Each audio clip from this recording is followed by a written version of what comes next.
Assalamualaikum warahmatullahi wabarakatuh.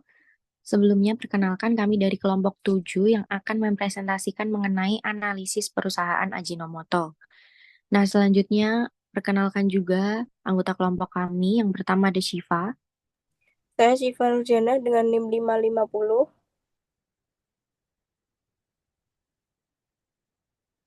selanjutnya ada Belva, Saya Betul Vanardianti dengan NIM 553. lanjut ada Putri, Saya Putri Fabrika dengan NIM 554. next, Saya Sivanisa Sabila dengan NIM 556. dan selanjutnya saya sendiri Anissa Noviana NIM 558. Nah, untuk selanjutnya next slide akan dijelaskan oleh Saudari Putri Fabrika. Oke, next. Oke, baik. Berikutnya ada analisis industri dan juga persaingan dari PT Ajinomoto. Analisis industri. PT Ajinomoto merupakan industri makanan dan minuman, khususnya produksi bumbu dan seasoning. Lalu untuk tren pasar PT Ajinomoto yaitu meningkatkan kesadaran akan kesehatan dan kebutuhan akan produk makanan yang seimbang. Pertumbuhan pasar PT Ajinomoto meningkatkan seiring dengan pertumbuhan ekonomi dan penduduk Indonesia. Untuk segmen pasar sendiri, mereka yaitu konsumen rumah tangga dan industri makanan. Lalu untuk analisis persaingan PT Ajinomoto, pemain utamanya yaitu PT Ajinomoto Indonesia, PT Sasa Inti, PT Indofood CBP. Lalu untuk ancaman pemain barunya termasuk tinggi karena banyaknya pemain lokal dan internasional yang memasuki pasar. Bargaining power pembeli PT Ajinomoto termasuk yang sedang karena banyaknya pilihan produk. Dan bargaining power pemasoknya termasuk tingkat rendah karena banyaknya pemasok bahan baku. Lalu untuk ancaman produk substitusi PT Ajinomoto termasuk yang tingkat sedang karena adanya produk substitusi dari pemain lain. Next. Berikut ini ada analisis kompetitor dari PT Ajinomoto. Pesaingnya ada dari PT Sasa Inti, yaitu fokus pada pengembangan produk baru dan promosi merek. Kompetitor kedua ada PT Indofood CBP dengan mengembangkan portofolio produk dan meningkatkan jaringan distribusi. Lalu ada dari PT Unilever Indonesia yang berfokus pada inovasi produk dan pemasaran digital. Dan ada dari PT Mayora Indah dengan mengembangkan produk baru dan meningkatkan kesadaran merek. Saya kembalikan ke moderator. Baik, untuk selanjutnya yaitu ada analisis SWOT yang akan dijelaskan oleh Saudari Belva Ivana.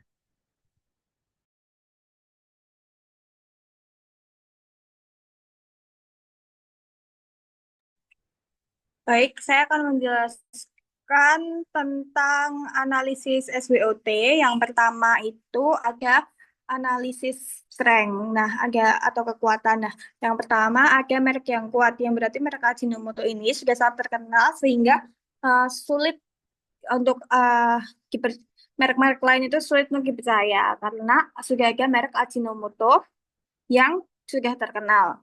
Kedua, ada jaringan distribusi yang luas, yaitu perusahaan memiliki jaringan distribusi yang luas dan terintegrasi, memungkinkan produk mereka menjangkau konsumen di seluruh Indonesia.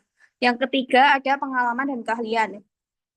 Ajinomoto telah berdiri selama puluhan tahun sehingga memiliki pengalaman dan keahlian di bidangnya secara lebih merinci dan mendetail. Lalu ada riset dan pengembangan. Nah, perusahaan ini memiliki departemen riset dan pengembangan yang kuat, memungkinkan mereka terus berinovasi dan mengembangkan produk-produk dari Ajinomoto. Lalu ada kualitas produk yang terjamin. Nah, Ajinomoto sendiri produk-produknya sudah dijamin kehalalannya, kualitasnya, dan lain-lainnya. Lalu yang kedua ada weakness atau kelemahan.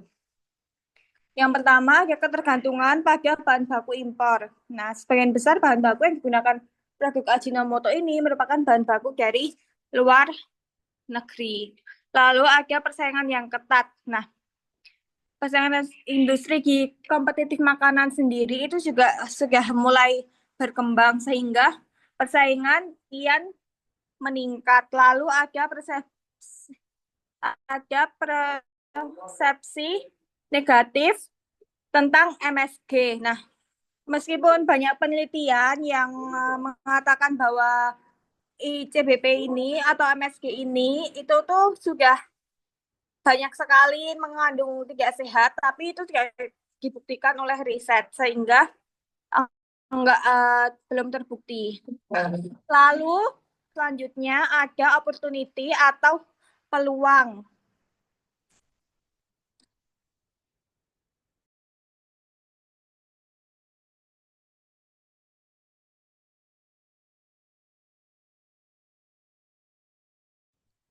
Mohon maaf, saya lanjutkan. Selanjutnya ada opportunity. Nah, opportunities atau peluang di sini yang pertama ada pertumbuhan di kelas menengah. Nah, meningkatnya kelas menengah di Indonesia membuka pasar yang besar untuk produk-produk yang bernilai tambah. Lalu ada kesadaran konsumen terhadap kesehatan. Nah, ini tuh meningkatkan kesadaran konsumen terhadap kesehatan yang lebih menjadi peluang bagi perusahaan untuk mengembangkan produk-produk yang lebih sehat dan alami. Lalu ada perkembangan e-commerce. Nah, perkembangan e-commerce ini menumbuhkan daya beli masyarakat sehingga itu produk dari Ajinomoto mudah untuk didapatkan oleh masyarakat. Nah, selanjutnya ada kerjasama dengan pihak lain. Nah, kerjasama itu seperti dengan restoran, hotel, dan lain-lain. Lalu yang terakhir ada threat atau ancaman. Yang pertama ada perubahan preferensi konsumen. Nah, preferensi konsumen sendiri itu maksudnya ini preferensi konsumen itu lebih ke makanan sehat. Sehingga produk Ajinomoto seperti yang mengandung MSG dan lain-lain sudah mulai dihilangkan oleh para konsumen. Lalu ada regulasi pemerintah yang semakin ketat. Nah, dan peraturan pemerintah yang semakin ketat ini, perusahaan itu harus meningkatkan biaya produksi dan lain-lain sesuai dengan peraturan pemerintah. Lalu yang ketiga ada munculnya produk substitusi. Nah, di sini sekarang sudah uh, untuk produk utamanya dari Ajinomoto tersendiri itu kan merupakan produk MSG. Nah, munculnya produk substitusi seperti produk yang lebih sehat dan lain-lain itu juga menjadi ancaman dari ICBP sendiri. Lalu ada bencana alam. Nah, bencana alam yang terjadi itu dapat mengganggu rantai pasok dari operasional dari suatu perusahaan. Mungkin sekian dari saya kembalikan ke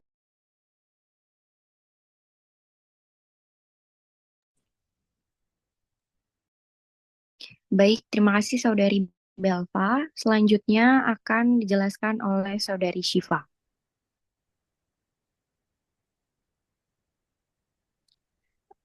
Di sini saya akan menjelaskan mengenai strategi formulasi. Jadi di sini ada 5 strategi formulasi. Yang pertama, strategi produk, yaitu diversifikasi produk, yaitu di mana Ajinomoto memproduksi bumbu masak, saus, bumbu instan, dan produk makanan sehat untuk berbagai segmen pasar.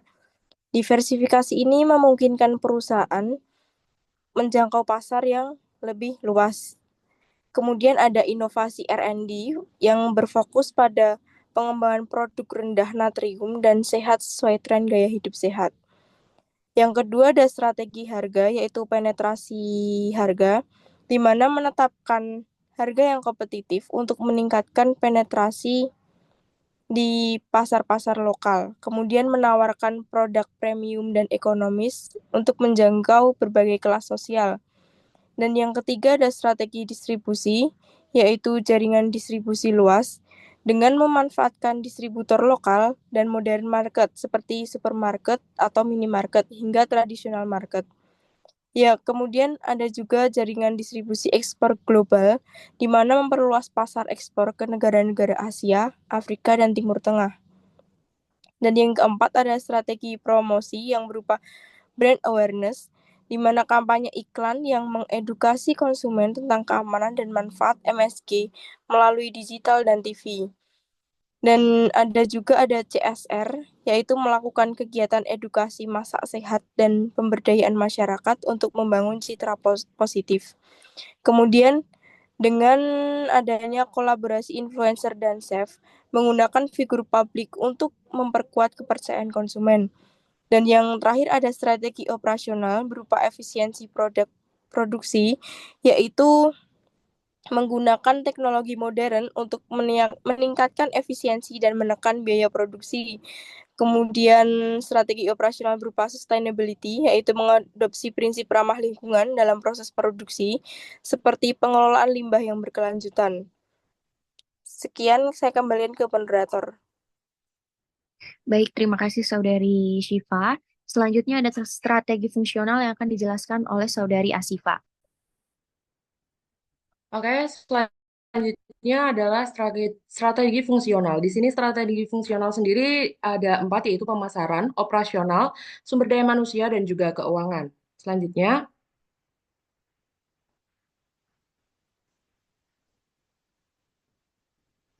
untuk strategi pemasaran sendiri, yang pertama adalah ada branding yang kuat. Jadi merek Ajinomoto ini telah menjadi ikon dalam industri makanan di Indonesia. Perusahaan terus memperkuat branding melalui kampanye pemasaran yang efektif dan juga konsisten. Terus yang kedua ada segmentasi pasar. Pasar makanan di Indonesia ini sangat beragam. Nah, PT Ajinomoto membagi pasar menjadi beberapa segmen dan mengembangkan produk serta strategi pemasaran yang sesuai dengan masing-masing segmen gitu. Yang ketiga, ada digital marketing. Perusahaan memanfaatkan teknologi digital untuk menjangkau konsumen yang lebih luas. Platform media sosial, website, dan juga e-commerce menjadi sarana penting untuk berinteraksi dengan konsumen. Terus selanjutnya adalah strategi operasional, yaitu yang pertama ada efisiensi produk. PT Ajinomoto sendiri ini berupaya meningkatkan efisiensi produk melalui otomatisasi dan opsionalisasi penggunaan sumber daya manusia dan juga sumber daya alamnya. Terus yang kedua ada manajemen rantai pasok, di mana PT Ajinomoto ini eh, memanajemen rantai pasok dari berbagai daerah gitu. Jadi tidak hanya ada satu rantai pasok, tetapi ada beberapa rantai pasok untuk manajemen. Terus kualitas produk, perusahaan ini telah mengembangkan sistem produksi yang fleksibel untuk merespon perubahan tren dan juga meningkatkan kualitas. Jadi tidak hanya mengikuti tren, juga mengikuti kualitas. Next, selanjutnya.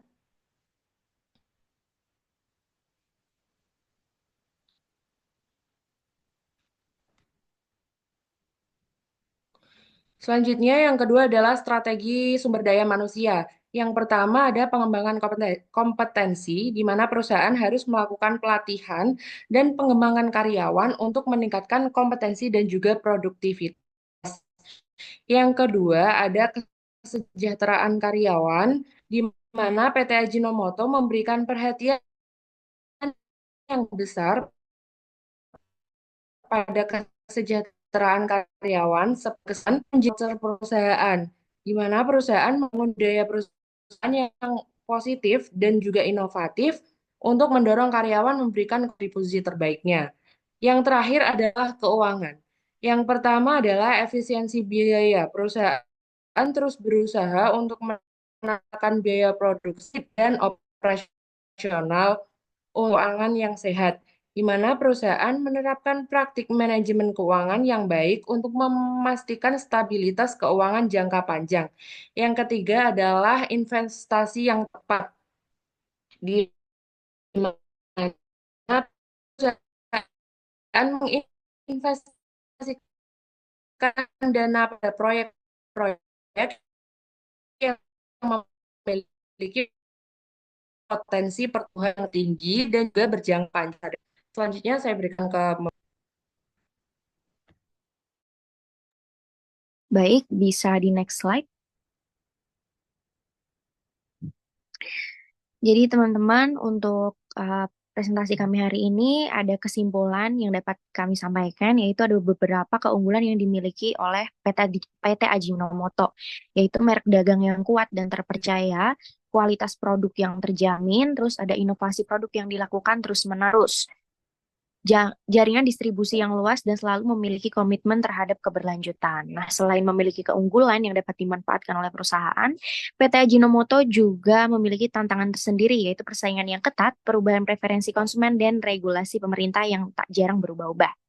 Nah, ada rekomendasi sendiri, yaitu PT Ajinomoto dapat melakukan beberapa hal sebagai berikut, yaitu untuk tetap memperkuat posisi atau kedudukannya sebagai perusahaan, serta mendapatkan kepercayaan dari pelanggan, yaitu memperkuat kehadiran pasar digital dan memanfaatkan media digital dengan baik untuk edukasi. Lalu meningkatkan investasi dalam bidang riset dan juga pengembangan, serta dapat juga dengan membangun hubungan yang lebih erat dengan para petani yang memasok bahan baku pada PT Ajinomoto. Nah, itu tadi presentasi dari kelompok 7, kelompok kami. Semoga bermanfaat untuk teman-teman semua dan terima kasih yang telah memperhatikan. Sebelumnya kami, kelompok 7 juga meminta maaf jika ada kekurangan atau salah kata apapun. Jadi kami akhiri sampai di sini. Jika ada pertanyaan bisa disampaikan dengan kelompok kami, yaitu kelompok 7. Wassalamualaikum warahmatullahi wabarakatuh. Waalaikumsalam warahmatullahi wabarakatuh.